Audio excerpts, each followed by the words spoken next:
I suppose when I say Noroi Gakotsu, most of you would guess I was talking about some sort of exotic delicacy or maybe some holiday resort in the Far East. You'd be dead wrong. A Noroi Gakotsu is a very nasty object that has been part of Japanese folklore for centuries, maybe even millennia. Please keep listening. I know that folklore, especially folklore from a completely foreign culture, bores a lot of people to snores. I can assure you I'm no fan either, but please believe me when I say that it is essential that you listen to this and understand what Noroi Gakotsu are and how they work. As best it can be translated, Noroi Gakotsu means devil's jaws in English. According to Japanese tradition, a Noroi Gakotsu is made up of two thin boards of wood, one upon the other, that are bound together on one side with either a strip of leather or a length of twine, so that the boards can be opened and closed like a book or a set of jaws. A certain spell is then written upon the boards to give the object its dark powers. Basically, so long as they know the magic words, anyone can make one from household objects. Noroi Gakotsu were used to strike a bargain with something they call Kofuko Onikun, which I'm told means he who pays for his food with good luck. Don't be fooled though. Even though the name might sound benevolent, Kofuko Onikun was regarded as a cruel, evil creature and was greatly feared. He was believed to have sway over the forces of luck, and a person could request him to turn a near certain failure in their future into a glorious victory by writing what they wanted upon a piece of rice paper and placing it inside a Noroi Gakotsu. But there was also a catch. Kofuko Onikun would only honor the request if you nominated your payment for his services on the top of the message, and the only payment he would accept was the life of someone you held dear. It had to be someone you truly cared for, though not necessarily a family member. It could also have been a close friend. If you named someone who you didn't care for, or even someone you actually wanted to die, somehow Kofuko Onikun would know and the wish wouldn't be granted. But if the Kofuko Onikun approved the nominated payment, then the person who made the wish would be blessed with the best possible luck in whatever matter they asked for help with. After that, the nominated victim would mysteriously disappear, almost entirely without trace. The worst part of the story is that after it had claimed its price, the Kofuko Oni would leave a souvenir outside the front door of the person who made the wish. Sometimes it was the victim's bloody clothing, or some other personal effect, but more often than not, it was a part of the victim's remains. Some people believe that it did this to traumatize the person who had made the wish, to remind them of the terrible fate they placed upon their loved one. Others apparently think that it was more like the Kofuko Oni leaving a receipt behind for the person who made the wish, acknowledging that it had received its payment and that their business was concluded. Either way, making a Noroi Gakotsu and striking a bargain with Kofuko Onikun was forbidden practices in Japan, punishable by death. So once the deal was done, the person who had committed the crime would usually destroy all the evidence, the Noroi Gakotsu, and whatever traces of the victim that had been left upon their doorstep. Even if you are into old monster legends, I'm sure you're probably just reading this and thinking that it's just some old superstitious hokum.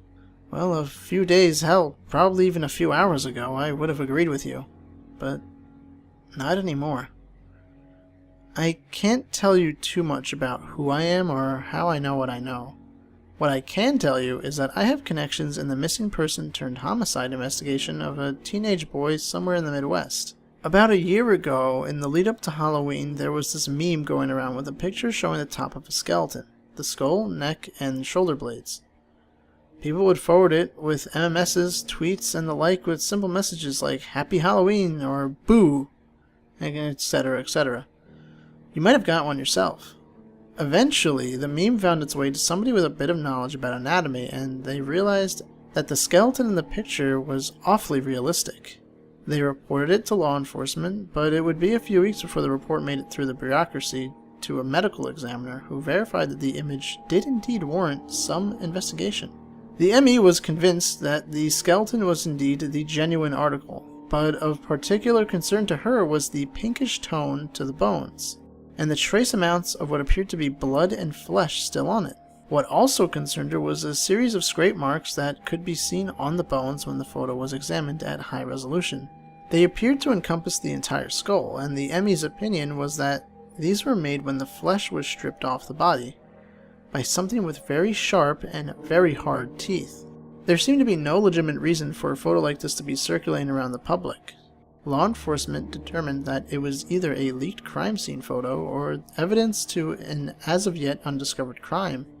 They considered that the photo might have been taken by some callous private citizens, read asshole kids, who found a dead body, photographed it, published it online, and never reported it to the cops.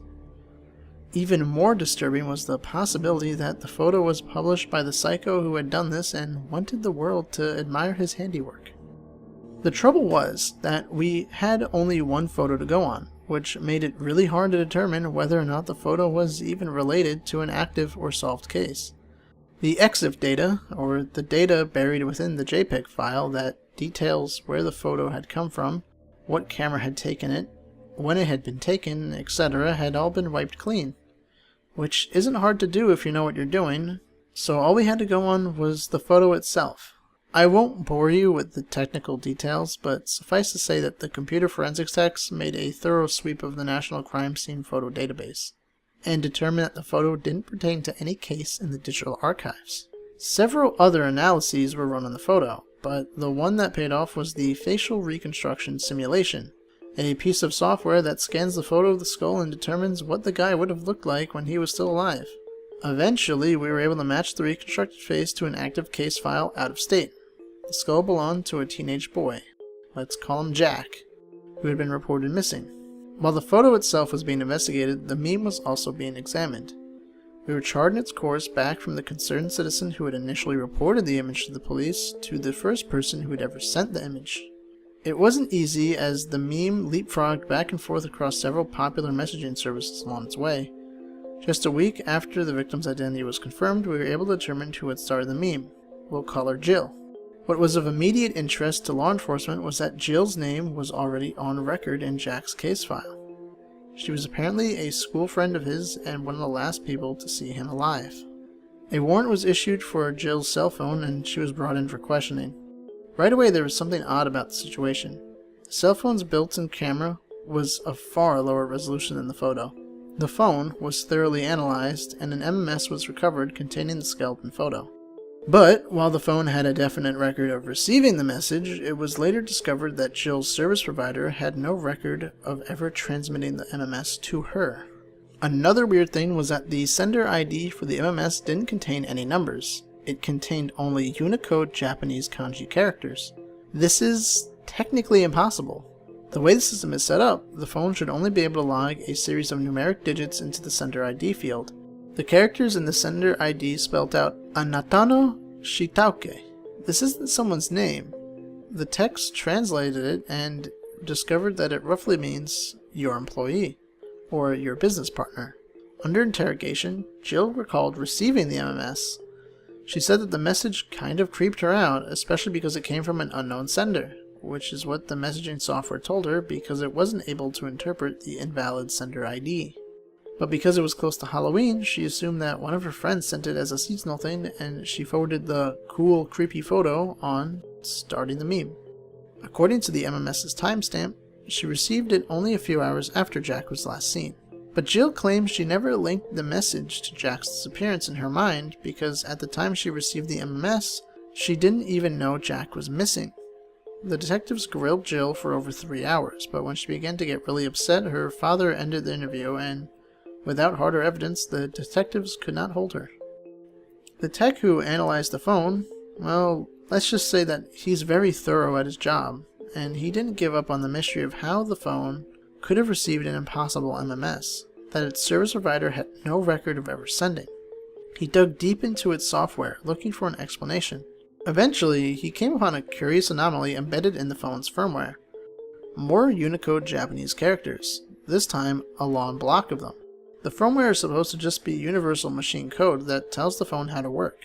Japanese text, or text in any human language for that matter, doesn't belong in there.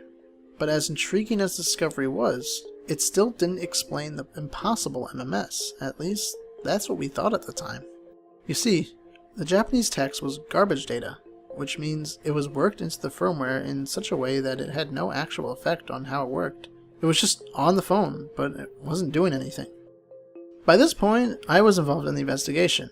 When I learned about the Japanese text in the firmware, I got curious, so I ran it through Google Translate. It didn't translate well though. A quarter of the words weren't even recognized, and the ones that were didn't make any sense together.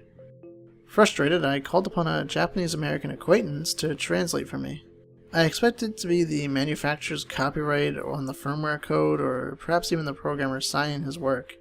But it actually turned out to sound more like a somber poem of sorts. My friend agreed, saying that the language was far more elegant than day-to-day Japanese, and more than just a little archaic. Seeking answers, we phoned up the phone manufacturer's development lab in Japan. We eventually got through to the manager of the team who developed this phone's software, and, with my friend acting as translator, we asked him about the mysterious text in the firmware, and also if he had any explanation as to how a Japanese phrase could be recorded as the sender ID for an MMS on one of their phones. He very politely denied knowing anything about either of those matters and assured me that any garbage data in the firmware was of no consequence. Still wanting answers to at least one of the mysteries, I phoned a professor of Japanese literature at Tokyo University to see if he could recognize the verse in the firmware. Before my colleague could finish reciting the verse, the professor cut him off. He recognized it all right. Despite the language barrier between us, I could hear the discomfort in the man's voice as he explained that the verse was the incantation written upon Noroiga Kotsu to give them their dark powers. It was at this point that my colleague explained the Noroiga Kotsu legend of his culture to me.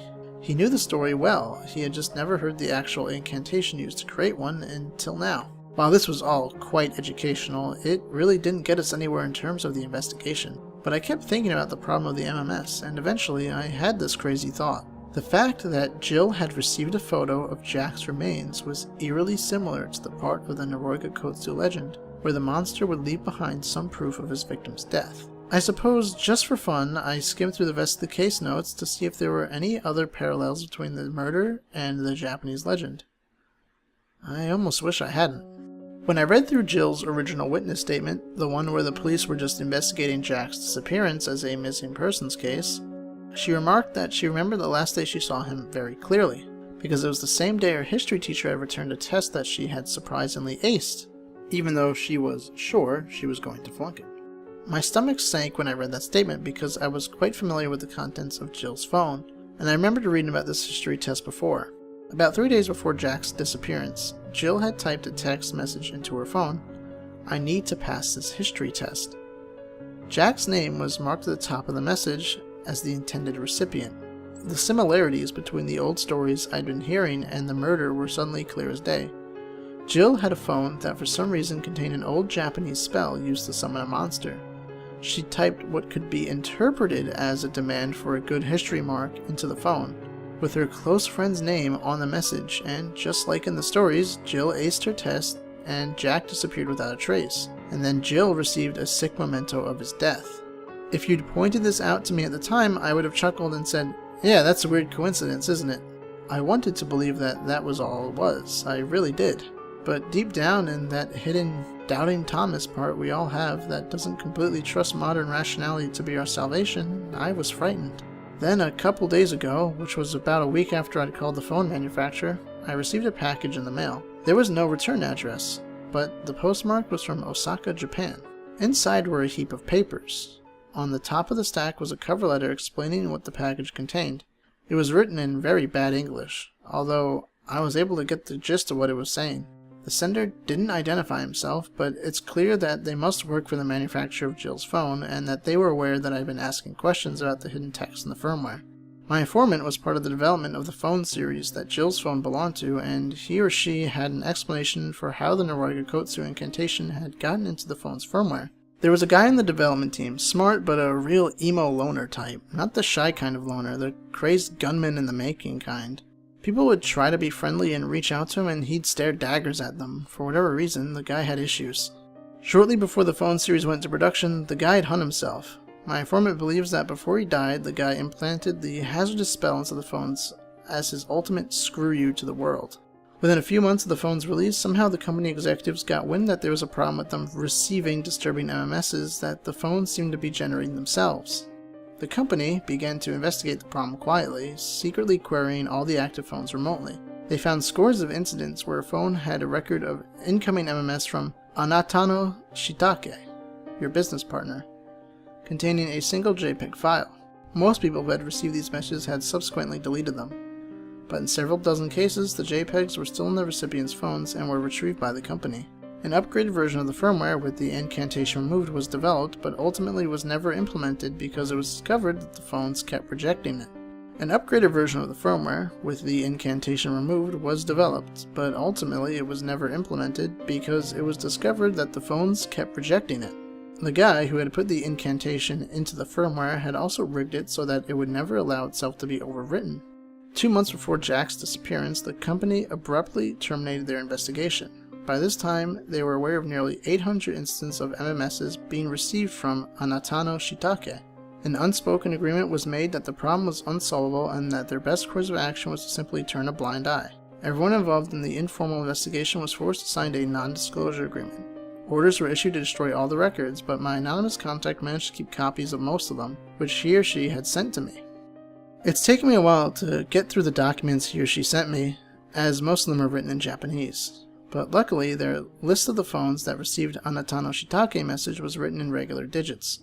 I ran all the American numbers on that list through our database, and all of them, every single one, belongs to somebody who was questioned in relation to a missing persons case that began within days of them receiving that message. But that's not the worst of it. The worst of it is that my contact also sent me printouts of all the JPEGs they could salvage that turned up in the manufacturer's investigation.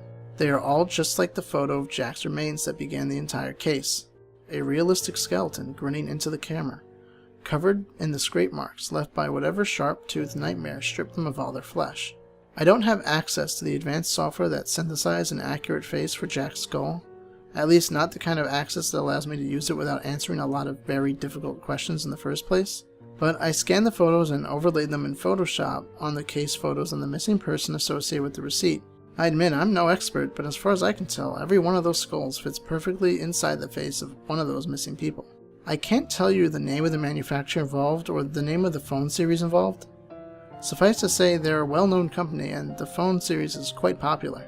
I wish I could tell you more, but if I do, I have no doubt that the company will have this warning suppressed as defamation, and that can't happen. The word has to get out, and I figure that half a warning is still better than no warning at all. There's a common series of phone out there with an evil curse marked inside of them. You may well be carrying a Noroi Gakotsu in your purse or pocket, and even if you aren't, someone who cares about you may be. So please, be wary of typing out what you wish for, or hope for, or even what you think you need. But most of all, be especially careful of whose name you place on those messages, because you may just be sending them into the devil's jaws.